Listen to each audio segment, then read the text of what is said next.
నహూము గ్రంథము 3వ అధ్యాయము 1వ వచనమండి. నరహత్య చేసిన పట్టణమా నీకు శ్రమ, అది ఎడతెగక ఎర పట్టుకొనుచు మోసముతోనూ బలాత్కారముతోనూ నిండియున్నది.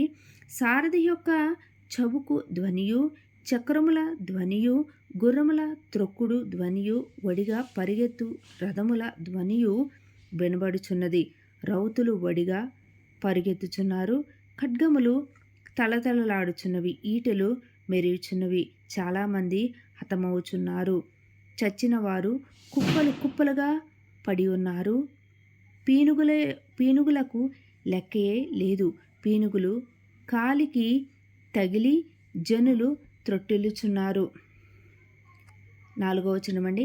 చక్కని దానివై, వేశ్యవై, చిల్లంగితనమందు జ్ఞానము గల దానివై, జారత్వము చేసి జనాంగముల మీద చిల్లంగి తనము జరిగించి సంసారములను అమివేసిన దానా, నీవు చేసిన అధిక జారత్వమును బట్టి సైన్యములకు అధిపతి యెహోవా వాక్కు ఇదే. నేను నీకు విరోధినై ఉన్నాను. నీ చెంగులు నీ ముఖము మీద ఎత్తి జనములకు నీ మానమును, రాజ్యములకు నీ అవమానమును నేను బయలుపరతును. 6వ వచనమండి. 10 మంది ఎదుట నీ మీద మాలిన్యము వేసి నిన్ను అవమానపరచెదను. 7వ వచనమండి. అప్పుడు నిన్ను చూచువారందరూ నీ యొద్ద నుండి పారిపోయి నినేవే పాడైపోయెను. దాని కొరకు అంగలార్చువారెవరు? నిన్ను ఓదార్చు వారిని ఎక్కడి నుండి పిలుచుకొని వచ్చెదము అందరూ. సముద్రమే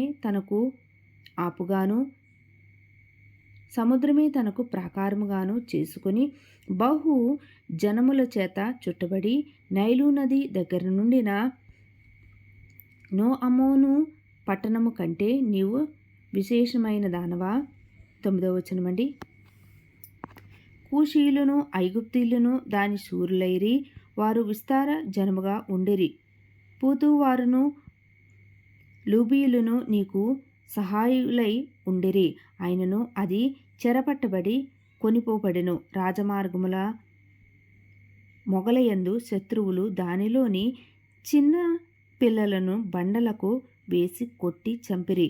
దాని గనుల మీద చీట్లు వేసి ప్రధానులందరినీ సంకెళ్లతో బంధించిరి. నీవును మత్తురాలవై దాగుకొందువు. శత్రువు వచ్చుట చూచి ఆశ్రయదుర్గము వెతుకుదువు. అయితే నీ కోటలన్నీయు అకాలపు పండ్లు గల అంజూరపు చెట్లు వలె ఉన్నవి. ఒకడు వాటిని కదిలింపగానే పండ్లు తినవచ్చిన వాని నోట పడును. నీ జనులు స్త్రీల వంటివారై నీ శత్రువులు చొచ్చునట్లు నీ దేశపు గవునుల ఎడ్డకర్రలు తీయబడి ఉన్నవి. అగ్ని నీ అడ్డగడియలను కాల్చుచున్నది. ముట్టడి వేయు కాలమునకు నీళ్లు చేదుకొనును. నీ కోటలను బలపరచుము. జిగట మంటిలోనికి దిగి ఇటుకల బురదను త్రొక్కుము.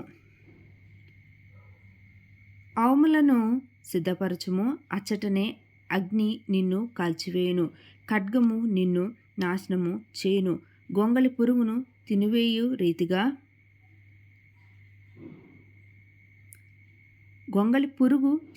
రీతిగా అది నిన్ను తినివేయును.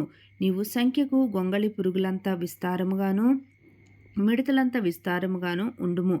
నీ వర్తకులు లెక్కకు ఆకాశ నక్షత్రముల కంటే ఎక్కువగా నున్నను. గొంగళి పురుగు వచ్చి అంతయు నాకివేసి ఎగిరిపోయెను.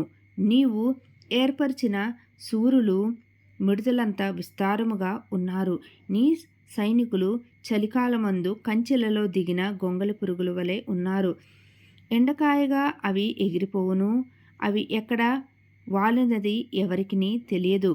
అష్షూరు రాజా, నీ కాపరులు నిద్రపోయిరి, నీ ప్రధానులు పండుకొనిరి. నీ జనులు పర్వతముల మీద చెదిరిపోయిరి, వారిని సమకూర్చువాడొకడును లేడు. 19వ వచనమండి. నీకు తగిలిన దెబ్బ బహు చెడ్డది. నీ గాయమునకు చికిత్స ఎవడును చేయజాలడు. జనులందరూ ఎడతెగక నీ చేత హింస నొందిరి. నిన్ను గూర్చిన వార్త వినువారందరూ నీ విషయమై చప్పట్లు కొట్టుదురు. ఇంతటితో నహూము గ్రంథం పూర్తి చేసుకున్నామండి.